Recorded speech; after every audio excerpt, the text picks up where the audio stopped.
Hey, Willow Springs Elementary. This is Jefferson Knapp, the author that was at your school last month.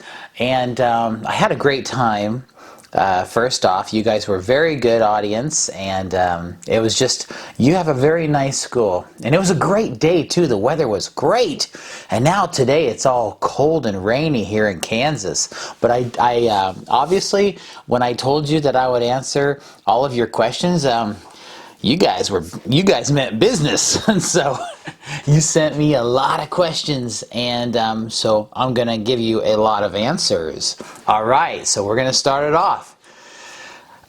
These are questions regarding my school visit. Why were Pancake's hands red? Because when I got him, I caught him red-handed. Maybe I was asked that. Was I asked that before? Was that what I said? Okay, I had the mandrill, the baboon made in China, and sometimes they just take their own liberty on how they make things. I try to be as specific as I can, and I really didn't think much about his hands being red. It just looked fine to me. Anytime I have props made over there, it's never exactly like you are expecting, but that's okay. Okay, here's another one. Why did Pancake not have a blue bottom? Yeah, baboons have really crazy, weird rear ends, and sometimes they're red, but you know, that was one thing I didn't want to bug with because that would have been really distracting if I had a 10-foot tall baboon with a big, huge blue rear end. So I wasn't worried about it, and they didn't even bring it up. Who knows? That probably would have been their craziest thing they ever made. Of all the dinosaurs they make over there, it's like, oh, no, we actually, our hardest project was making a mandrill's blue bottom. So anyway, I didn't think it was necessary because you never see the backside of Pancake. Okay? What was your favorite part of coming to Missouri? Well, hey, come on. It's always awesome when you get to go to Missouri, and that's a state. I've been to Missouri so much in my life. When I was a kid, we would go to, you know, Silver Dollar City quite a bit, and I used to go canoeing in Eminence, which I don't think is very far from where y'all are at, on the Current River. And no, Missouri is just a fabulous state. Fabulous. I don't use that word very much.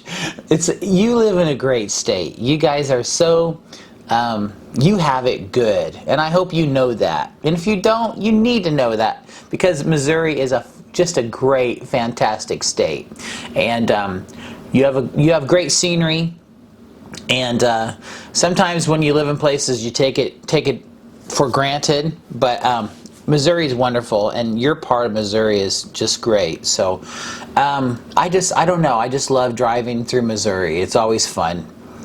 But when I got to your town, that was the best part, because I had made it. Why was Pancake so big? Well, in the story, Pancake is a 10-foot tall mandrill. And so when I had the props made, I wanted them to be exactly the same size. Even if they look a little bit different in the book, I wanted them to be the same size to really wow you. And so whenever you read the story, now you're going to be like, oh, wow, I know how big this guy is that was described in the story. Okay, and so the next question, why was Ferragus so big? Same reason. You know, he's a 25-foot python, and so you know, it wouldn't be as effective if I just had like a 6 or 7 foot long snake. You know, it needs to be 25 feet, even if it's coiled up. At least you have a good idea on how big the snake is. Okay, it's all about just giving a visual in your head when you're reading the story. because a lot of people don't know how long 25 feet is, or 10 feet tall, you know. So now you guys do, because you've seen it. How old are all your pets, and how many do you have? Ooh, okay. I have 3 pets. I've got a black pug, and she is 9 years old. That's like 63 in dog years, okay? And we have 2 black cats. Black pets are very pretty. I love the way black animals look. They're just, when their coats are, I don't know, there's something about a black cat and a black dog that's very pretty. And so we have 2 cats, and the oldest cat, his name is Spooky. Our dog's name is Boo. There's kind of a theme going on here too, okay? And so Spooky is probably, let's see, a little over 7 years old. And Jinx, the other black cat we have, is, I think he's probably 3 years old now. So Jinx, Spooky, and Boo. We kind of like Halloween around here, okay? Or maybe I do. Okay, how did you come up with the name Ferengis? Well, that's when I was writing the first book, The Brave Journey, I knew that, okay, the main character was going to be the main bad guy, okay? The main villain was going to be 25 feet long. He's got to have a name that just pops, that you can remember. And preferably a name that you've never heard before. And so when I was writing the story, the rough draft, I gave Ferengis his first the first name he ever had was Vladimir. It was like Vladimir Python. And it just didn't sound right. It sounded kind of corny, you know. And, Vladimir also, having any bad villain's name start with a V, it's kind of like, you can't really do that anymore, because if you're familiar with Harry Potter, there's Voldemort. So Voldemort, the big bad villain, his name starts with a V, and you can't even say his name in the book because they're afraid to. So I thought, well, I can't name it Vladimir. So I found a list. I Googled a list of, oh, good grief, it was at least hundreds of like ancient Persian names, like Babylonian names. I get a lot of my character names from lists, like old lists, and also I use names from the Bible. In fact, there's some characters in the stories that you'll be like, oh, I know where you got that name from. But Ferengis was on the list of like ancient Persian names, and it just sounded right. It just sounded it sounded like a 25-foot python. So I was really happy when I came across the name Ferengis. Okay, how old was Pugsley in the story? In the story, Pugsley starts off as a, I don't know, like a 6 or an 8-month-old puppy like when Benjamin gets him, and then I think they say he's 8 years old when he dies. Okay, so Pugsley in the story is, when he dies, he is 8 years old. How old were all of Ben's pets? Well, Ben really just had Pugsley, so that's an easy answer. So Pugsley was 8 years old. Now, of course, Benjamin has all these animal friends, and but I wouldn't even begin to tell you every one of them, because there's so many of them, so many of those animals in the story. But his pet that you only know about, oh, I take that back. Well, okay. Benjamin does have another pet in the story. Now, I'm not going to give you all the surprises, but yes, he does have another pet that is probably, I would say probably 4, maybe 4 years old. Okay, so yeah, maybe 4, I think. Okay, I'm gonna stick to it because I don't say how old his other pet is. Okay, but if I had to guess, I would say 4 years old, probably. Okay. Sometimes you forget about all the stuff that you write.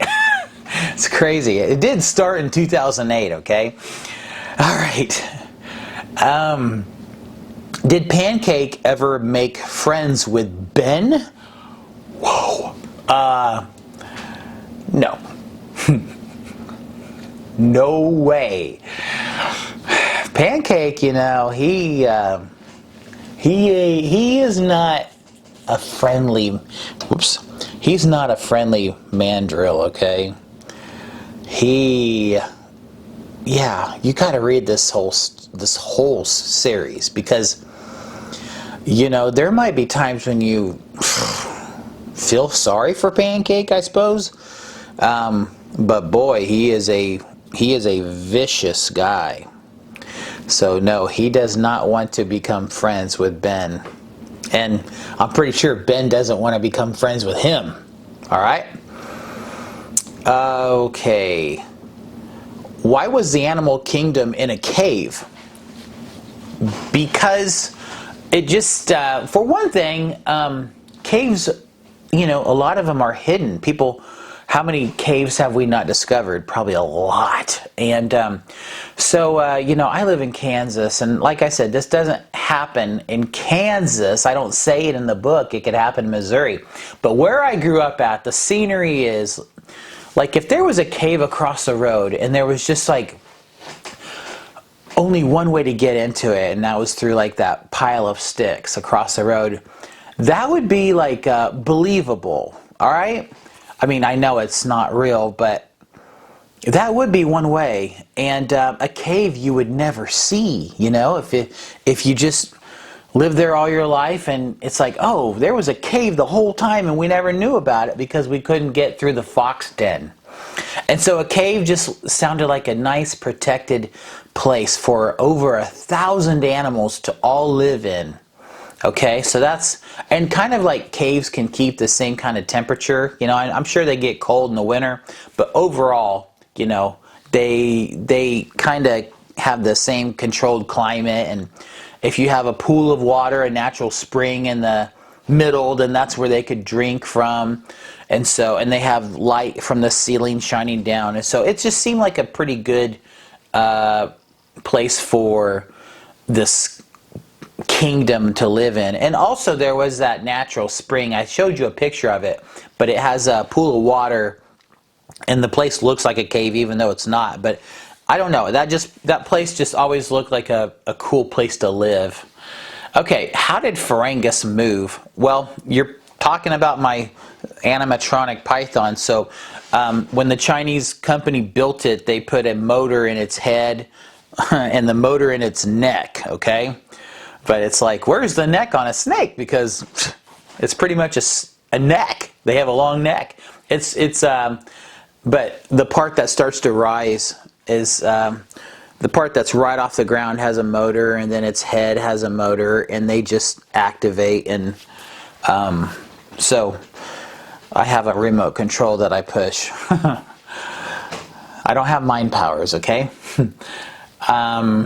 And that's how it moves. Okay, how old was the pig in real life? Well, if you're talking about my pot-bellied pig that I had, and his name was Kramer, by the way, but he was the one that ran away. He was only like 2 or 3 months old when he ran away, and so I had him for about a month, I think. So he didn't live. I didn't have him very long. He might have lived a long time in the wild. I don't know. I'm sure if he did, I wouldn't have wanted to find him because, like I told you, they turn into wild boars. And so he might have been a really mean, silly-looking pot-bellied boar. But he might have attacked me if I would have came across him in the wild. The real pig that was at John's Animal World, that pet store. That the pig's name was Clementine. I don't know how old Clementine was in real life, but it was a really fat white pig. And yeah, I don't know how old Clementine was, but I think it was there for quite a while, so it might have been an old pig. Why was Ferengis albino? Okay, like I might have mentioned about an author that helped me out when I was trying to become an author, and he had a book series about a megalodon shark, like a 75 to 100 foot long giant great white shark, prehistoric shark, you know. And his shark in his book was an albino shark, all white with red eyes. And so when this guy helped me out, he gave me some good advice. When it was time for my book to be published, I changed Ferengis' appearance to an albino. It was kind of like a way of honoring or saying thank you to Steve Alton, the author, who helped me out because his shark was an albino. So that was kind of like a nod, you know, like, hey, thank you.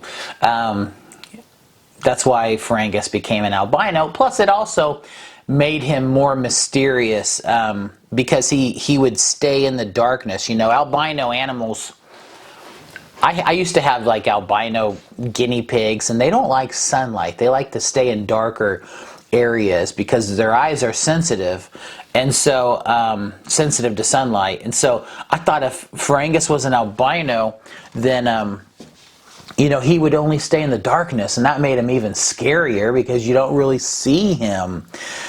Okay, or characters, the animals don't really see him. Okay, where did you get Ferengis? I got him in China. I tried to find an American company to make him, but at that time it was so hard, and so no company that I contacted would make him. And then I found all these companies over in China. This was in 2013, and yeah, they made all these dinosaurs for theme parks, like moving dinosaurs. And so Ferengis was a pretty easy project for them. But that's where I got Pancake from as well, the same company. Okay. All right. How did you get Ferengis and Pancake here? Well, I have an SUV. It's not huge, but I actually can fit those characters in my SUV. I did have to remove the back seats in my SUV. I took all the back, it's just like a row of back seats, so I took it out, and it's in my shed. It's in my shed, and probably mice are living in it, but that's how I can fit Pancake in there. He's in two pieces. Well, you take his top half off, so you got his bottom half, his top half, and then you have his arms as well. And so it was like trial and error. I had to see, okay, this doesn't work, so what if I put him head first in, and then it finally all, I finally figured out the order that I had to put everything in my car in order for it to fit. So they all ride along with me. And no, they are not buckled in. Okay, how many animals were there in the animal kingdom? Well, in the first book, there is basically 1,000 animals. Okay, and it's a big enough cave to fit 1,000 animals. Now, in the second book, we actually doubled that in size. Not the size of the cave, but it's roughly 2,000 animals now in the second book.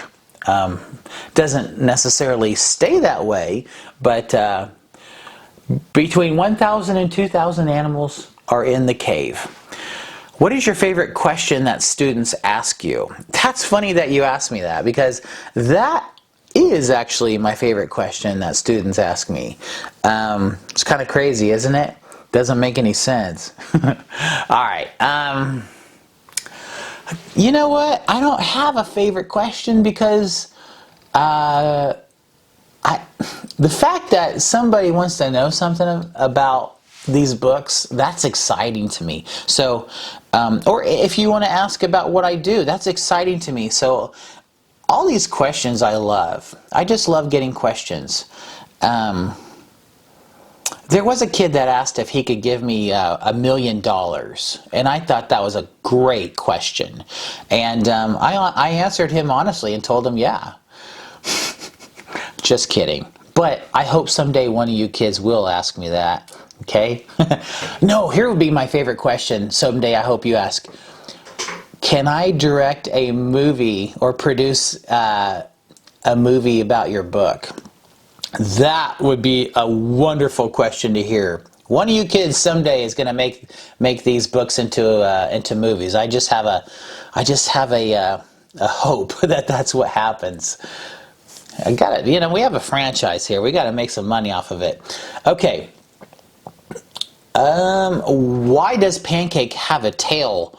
Well, mandrills, I think they do have a tail. And now, whether or not the tail that they gave Pancake was an accurate one, I don't know. But that's why. And, you know, they didn't even really have to put a tail on them. I told them it's not necessary, but they went ahead and did it anyway. So that's why Pancake has a tail. Why is Pancake a baboon and not a gorilla? Well, and he is a baboon, but I guess he's like a member of the baboon family as a mandrill. Okay. If you've ever seen a mandrill, those things are kind of scary looking. I mean, their snouts are just so like those vibrant colors on them, and most of the time you can see their fangs and stuff, and their beady eyes. They just look weird. I think they're scary looking, but they're pretty. It's like there's two things, you know. They're pretty, but they're scary. Now a gorilla, it's like they're strong. I mean, most any type of ape or monkey is strong, okay?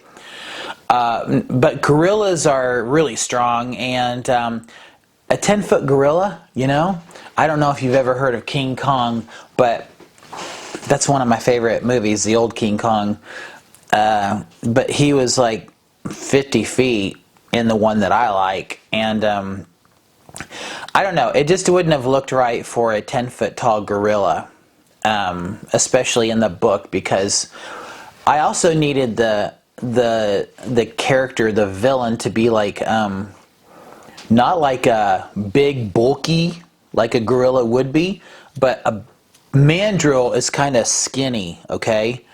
And I thought if a mandrill grew to be 10 feet, he could still be skinny enough to be kind of secretive, and he could still have that strength of an ape, and he'd be scary looking too, because he'd still have his face, and so that's why I chose Pancake to be a mandrill and not a gorilla, because a gorilla it's already been done with King Kong and all the spin-offs that King Kong had, and there was even like Son of Kong, you know, like there was a baby King Kong. So we've already seen that, but we have not seen a 10-foot tall mandrill, and that's why I made Pancake that. Okay, I rambled on so much that my battery died on my camera, so I had to get a new battery that was fully charged, and so I'm gonna answer the question,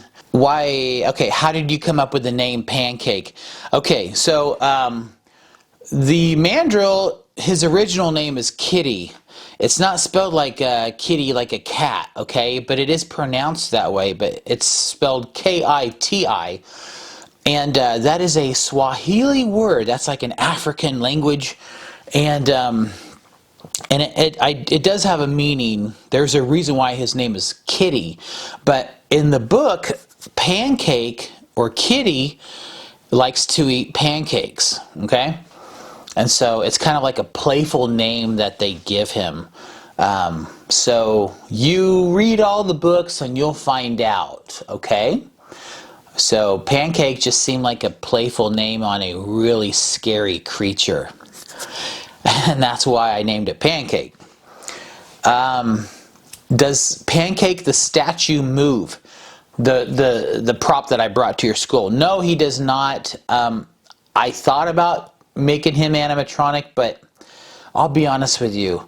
Putting him together is hard enough that if he had a motor, a couple motors on him, he would be really, really heavy, and there'd be all these wires. And Ferengus is easier to move around because he's in one piece, but Pancake would be in two pieces, and so having him animatronic would be like, whew, that would be a nightmare to put together. And I just figured if he was like a 10-foot tall prop, that would be pretty cool anyway. So that's why he doesn't move.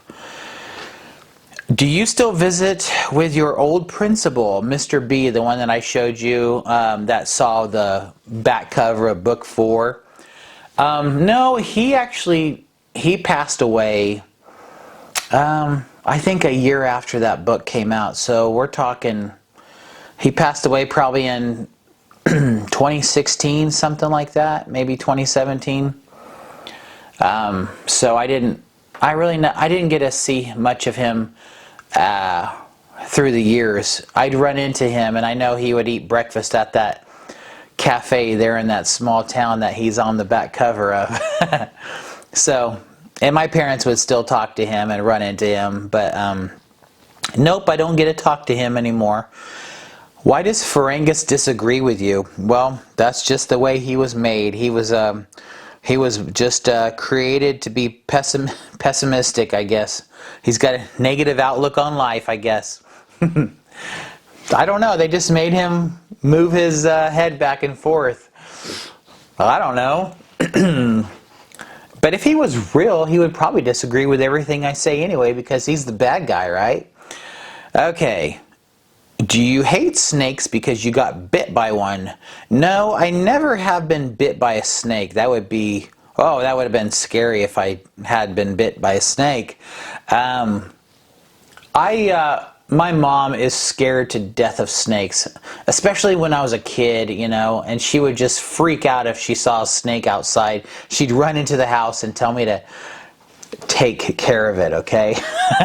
So I would. Actually, she used to pay me $1 for every snake that I would take care of. And so that was like one of my first jobs I ever had was I would get rid of snakes for her. Because we had a gas station like a couple miles down the road. And, if I wanted to go get some candy, I would go take care of a couple snakes and get a couple bucks and go buy some candy with that. So there you have it. Anyway, my mom was scared of is scared of snakes, and so I never really cared much for snakes. I don't know why. Because they were always it seemed like they were always mad whenever you were around. And so, yeah, there you have it. Maybe I was just raised to be afraid of snakes. How did Pancake fit through the doors? Well, they made him, fortunately, white or small enough that he just barely fits through door openings. And I think I told them that too. Like, I need to be able to get this in and out of schools, get them through the doors. So they made sure that he was not too wide to fit through doorways. Did Ferengus slither all the way here, or was he in the car with you? Well, if he was going to slither to Willow Springs, he wouldn't even be out my door because he doesn't slither. That would have been cool if I would have had him slither. If I could have. Golly, that would have cost so much money though. If you were to have an animatronic python that actually slithered around, wow, that would be so much money. So it's easier and cheaper for him to be in my car, and that's how he got there, in my car. How did the arm come off of Pancake? Well, he has these bolts. You just put his arm up to the shoulder, and then you put it in through a slot and you bolt it on there. So bolts are what hold his arms together on his body. How did you come see us in Willow Springs, Missouri? Well, I can't think of anything witty, so I'll just tell you this much, and I mean this seriously. I drove to Willow Springs, Missouri. Okay. And I'm glad I did. All right. Who was your favorite, Princess or Pugsley? Whew. Those two dogs were so opposite, okay? Pugsley was like, he was like a little kid, just like I told you. But Princess was like, she loved being pampered. I mean, she was spoiled after Pugsley died. And so I had Pugsley for probably 4 years, and I had Princess for 13 years, okay?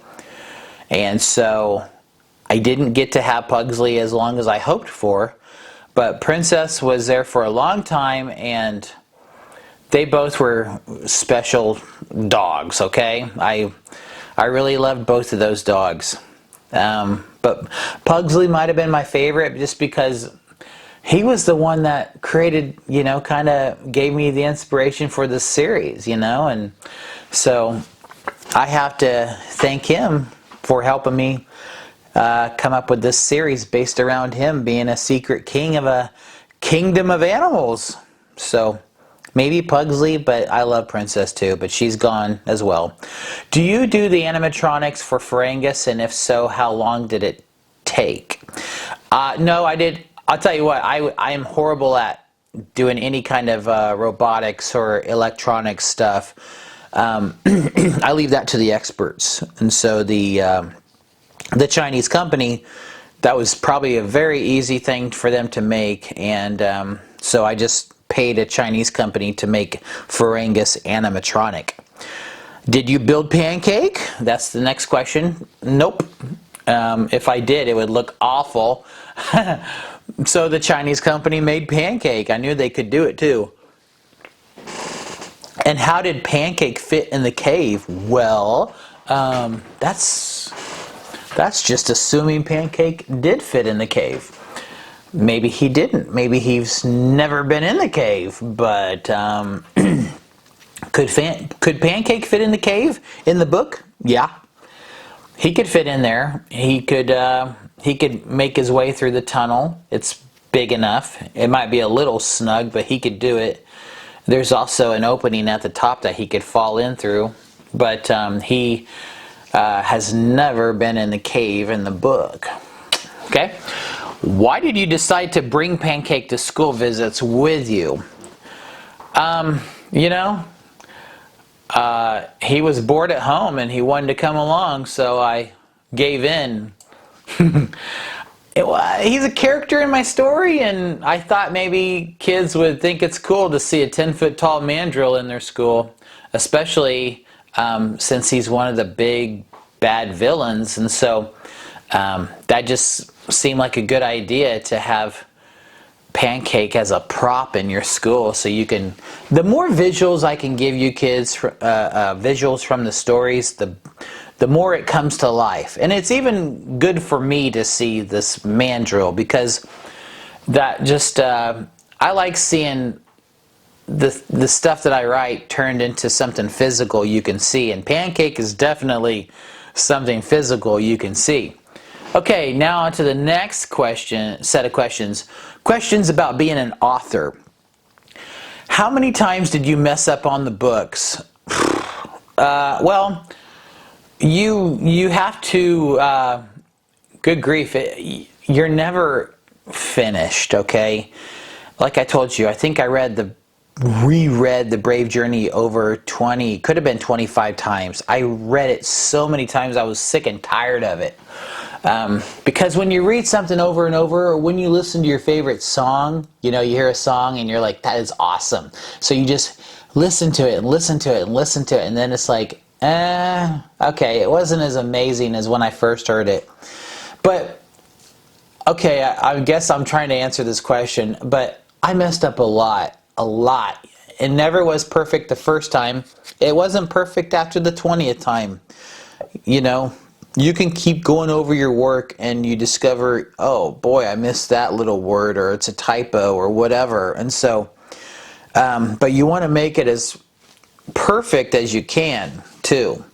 So sometimes more errors show up. Sometimes it's like, wow, we did a good job in catching everything. Okay, but I've even seen Harry Potter books with errors in them, which is crazy to think, but it does happen. Okay, are you going to write more books? Oh yeah, I will write more books. You know, right now I've been involved with children's books for quite a while, and so for one thing, I'm not going to say they're easy to write, but they're easy to write. At least for me, they are, and so they're fun too. It's pretty cool when you can write a book in like a day. You know, sometimes it takes longer, but chapter books, yeah, I've got other ideas in mind.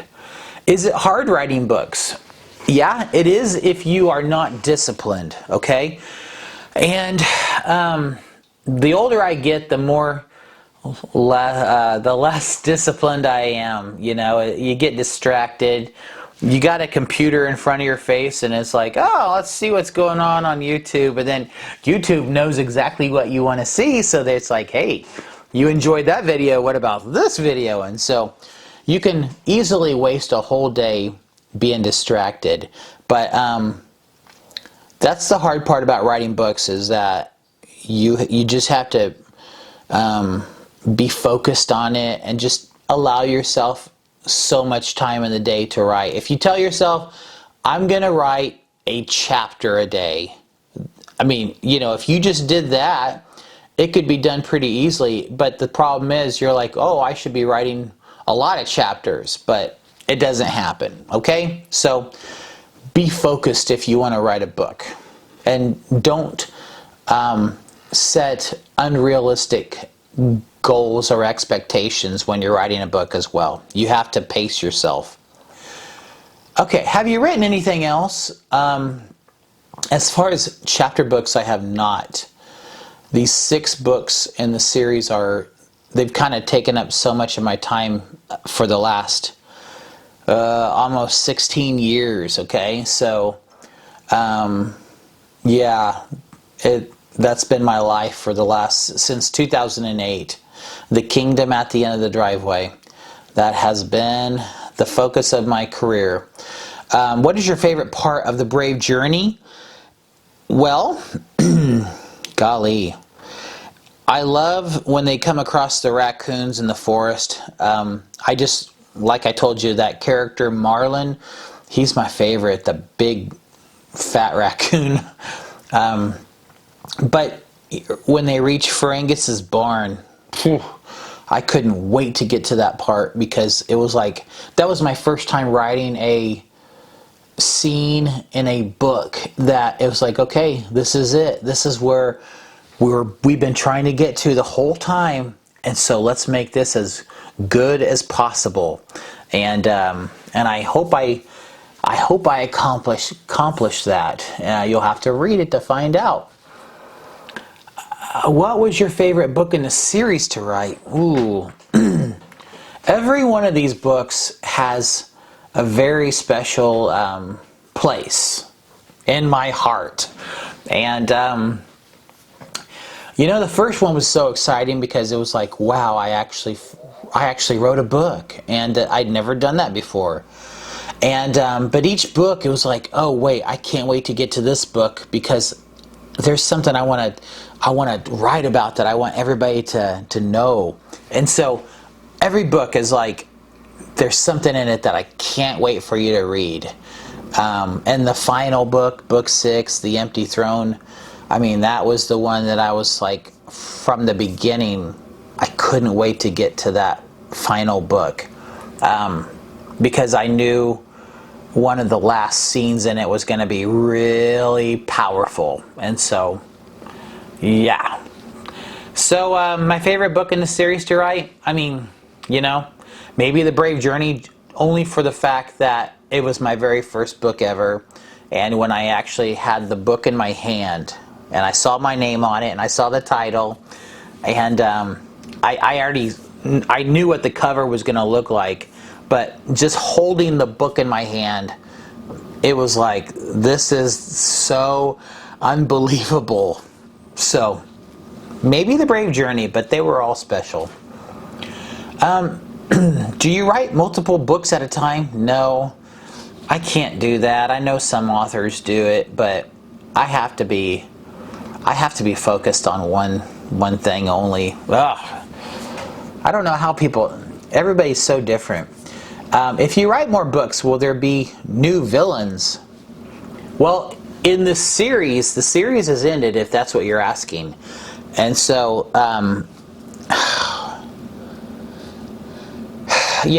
there's always that little possibility that someday I would write another book. It could either be a sequel, or it could be like a side story. And yeah, there would have to be some other villain, of course. But if I write books that have nothing to do with the kingdom at the end of the driveway, yeah, there will be other villains as well. Definitely. And I have already some in mind. So, yes. Yes to whatever way I'm answering that question. Yes, there will be new villains. How long did it take you to write the series? All right.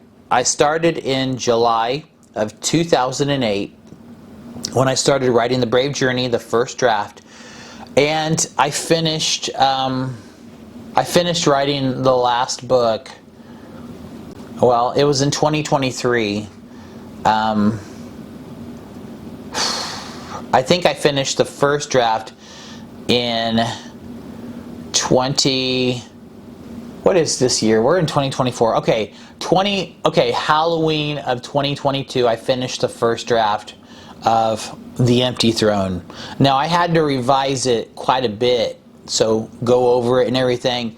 So basically, from 2008 to 2023, that's how long it took to have the series all finished. Whoa. Okay, do you use the money you make from your books to make more books? Yeah, that's part of it, definitely. Yeah, you got to. And you have to also use it to live off of, and that's your income. The books are your income, your living, and so yeah, that's part of it. How many books have you written in total? Well, chapter books I've written 6, and children's books, well, let me think here, okay, real quick. 2, 3, I don't know, 6 other children's books maybe. So 12, I guess, 12 books. But I do have a chapter book I am writing on, but it's taken forever. And it'll be just like a standalone book. It won't have a sequel. And it's for older. It's kind of a murder suspense book, a horror scary book, okay? Let's see here. Do you use a typewriter? What are those? No. I did when I was a kid. My mom had a typewriter, and so I used it. And then she got a word processor, which was like, wow, this is the most electronic thing I've ever seen. And then no, I use a computer. But when I wrote the first 3 books, I actually I wrote them out by hand in a notepad. And then I would take the notepad home, because I would write it at work and stuff like that. And then I'd type it into the computer. So I just wanted to handwrite them at least the first 2, because I didn't do the entire 3rd book by hand.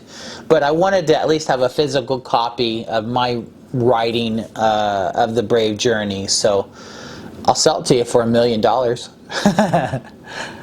Maybe I'll go that low for you, okay? But I do use a computer. Typewriter, I don't have a typewriter. But they're cool. I remember them. It was just a pain whenever you would mess up because fixing your mistakes was kind of hard, okay? Are you friends with the people who used to discourage you? Oh, the people who discouraged me were mostly agents. And you can't be friends with an agent. No, I'm kidding. I never had a personal relationship with any agents that discouraged me. So luckily, I didn't have to keep in touch with those people that discouraged me. I mean, sometimes you have family members that think they're helping you out by trying to stop you from going after something that you believe in, but what can you do? It's not like you can, stop being family. But that was very rare, okay? Most of my family was excited. Actually, all of my family was excited whenever I told them I was going to write a book, and so it was just the agents, okay? Where did you write your books at? Well, when I started writing The Brave Journey, I wrote it at work. I was a groundskeeper for a school, and on my breaks, and sometimes not, I would be in my shop writing, and I mostly on my breaks or lunch breaks, and then I would take my notebook home, and I go across the road, and I would go write in a lawn chair in this field where the story takes place. And so I did a lot of writing there, and then I would write at the table at my house, and then for book 2 I mostly wrote it at that table in my house, and then book 3 I was on a cruise in the Bahamas, or not the Bahamas, but a Caribbean cruise. And well, I guess it might have been in the Bahamas, but I was like on a cruise ship writing out book 3, and I wrote some of it on the plane ride, but that was a really fun cruise. That's not all I did on my cruise, but a lot of that I was like in Jamaica and Haiti and Grand Cayman Islands, and just it was pretty awesome. That's not a bad place to write a book, because when you're on a cruise ship. So thank you, Royal Caribbean, for book 3. All right, and then after that I wrote them in my basement here in my office. That's mostly where I wrote the books 4, 5, and 6. Okay. Let's see. Are any of your family members characters in your books? Yes. You better believe it. Yes. I can't tell you who, but yeah, I've got family members that are characters in my books. And the crazy thing is, it's like when they're actual people, like in the story, when they're not like animals, because some of my family are animals, okay? But some of my family members are people in the stories. And I took their they're exactly how they are in the story, how they are in real life. So, but I won't tell you who they are. Do you write your books in your pajamas? I usually I wear shorts a lot, okay? So I usually just write in shorts and a shirt.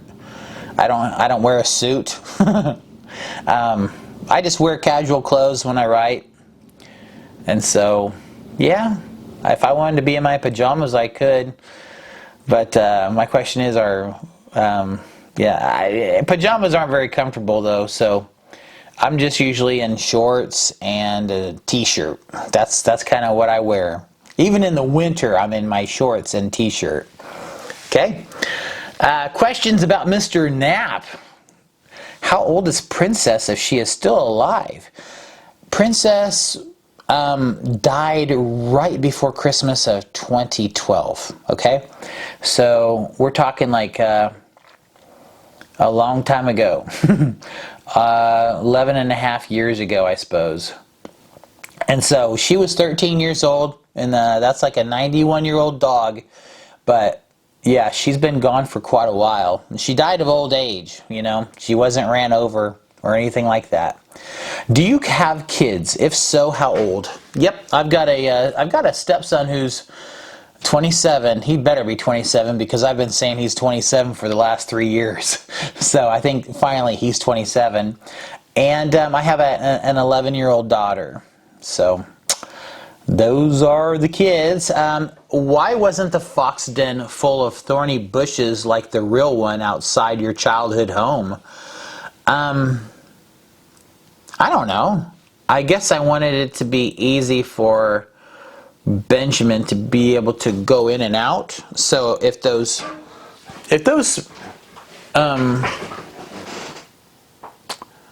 thorny sticks, you have thorny bushes. Okay, it was actually thorny sticks on the pile of sticks. And so if they were full of thorns, it'd be hard to like crawl inside. So I wanted it to be a little easier for the boy to go in and out. And the animals too, you know, they'll be getting themselves all scraped up if there's thorns on those sticks. Now there are thorn bushes in the story, and Clementine the pig does have a unfortunate incident with those thorn bushes, but I just wanted to make it easy in the story for them to be able to go in and out of the pile of sticks, the fox den, and thorns would have really made it hard. So that's the answer. How many snakes did you see a day at the pond? If I walked around, usually you could see 2 or 3, you know. Sometimes there was quite a bit, but they were, boy, it just seems like they were everywhere. So you could usually at least find 2 snakes a day. And you know, depending on what time of the day too, because they like to be out sunning themselves in the afternoon and stuff. How old is my wife? Old enough for me to know better to tell you the answer. I'm older than her. How about that? By how much? I'm not going to tell you, but she's close to my age. You know, you kind of learn your lesson whenever you're telling strangers. You're not strangers, but when you're announcing publicly how old your wife is. Or I'm sorry, I didn't mean it that way. How young your wife is. But she's close to my age. And I'm 21. No, I'm just kidding. Okay, my camera shut off again. This is a long video. Do you make money by writing books? Yeah, you do. You know, you have to sell your books. You have to find your audience and try to get them interested in buying your books. But yeah, this is my job. It's ever since The Brave Journey came out in 2010. That's when it was published. This is what I've done for the last almost 14 years now, and so I never imagined this would be my job, but it is, and it's fun.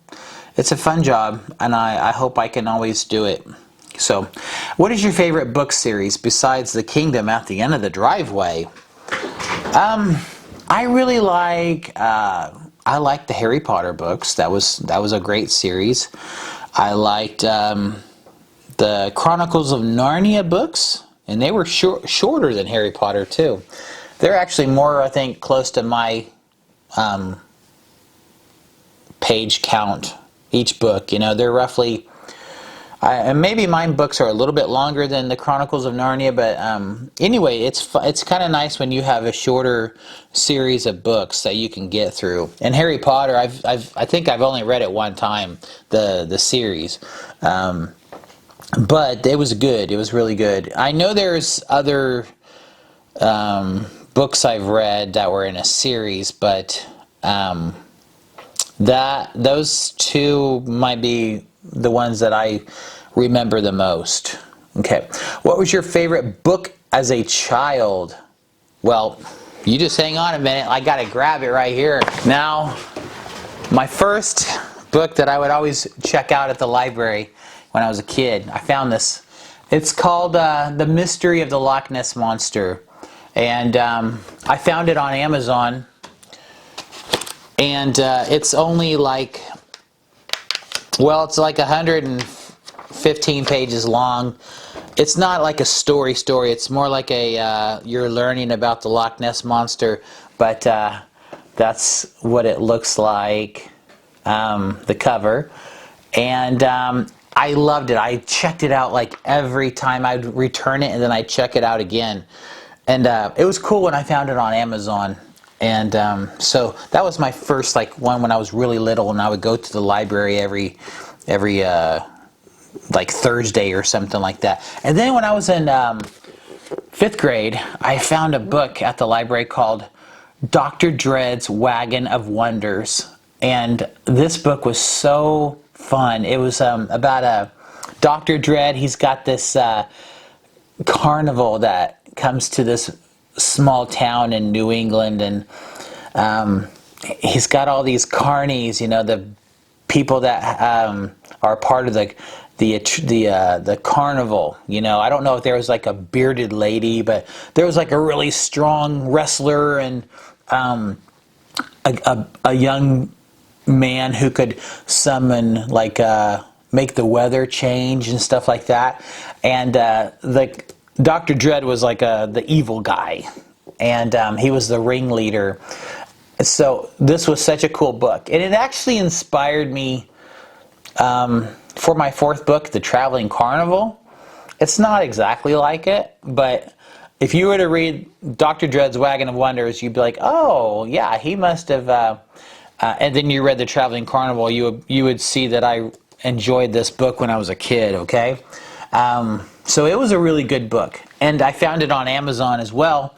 It's in perfect condition, but yeah, it was so cool to get this book again. And so when I reread it, I mean, it's always different when you read stuff as a kid and then you read it again like probably 30 years later, and so yeah, it was still good though. But this is it. I love having my favorite books from when I was a kid. I love having them, that I can just go back to them. And so those are them right there.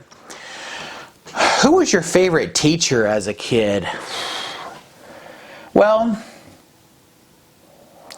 I had a lot of special teachers. This is, you know, kind of crazy, maybe not, but Mrs. Dyer was my kindergarten teacher, and she was like a lady who just never aged. She was probably in her 30s at the time, but she was such a active, like, she had all this energy, and we were always doing fun things in her class.